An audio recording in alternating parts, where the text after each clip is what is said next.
In today's video, I'm going to be showing you how to change page numbering in Canva. So the first thing you want to do is log into your Canva account. And once you've logged in, you'll be either taken to the home dashboard or the templates dashboard. Once you're inside Canva, navigate over to your left-hand menu and click on projects. Once you're inside projects, look for the specific design that you would like to change the page numbering for or add page numbering for. And once you find it, simply just click on it. Once you do that, you will be taken into Canva's design editing page. And once you're in here, look over to the left-hand column once again and click on text.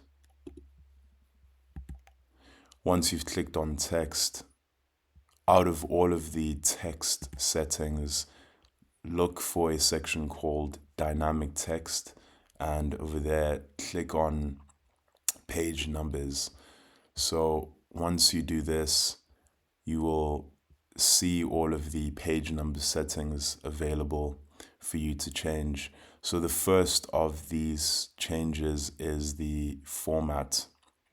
So if you click the drop down under formats, you can decide if you would like numbers only or the page plus the number, or if you would like the page as well as where it stands out of the total. So page 1 of 10, page 2 of 10.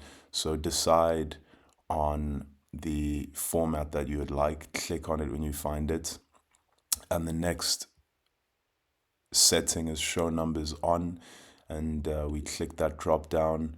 And you can decide if you would like to show numbers for every single page or specific pages. So you can uncheck all pages and rather click on specific pages, or if you would like to apply to all of your pages, you can click on all pages and click on done once you're done there.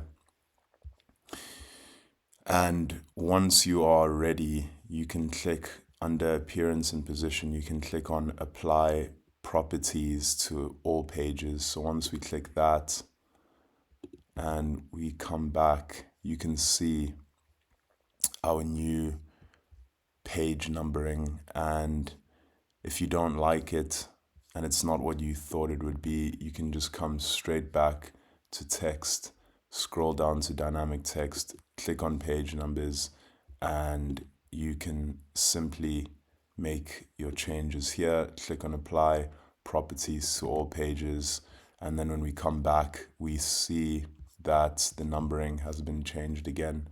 So I hope that you found this tutorial helpful, and if you had any issues or struggles along the way, please feel free to leave them in the comments section below.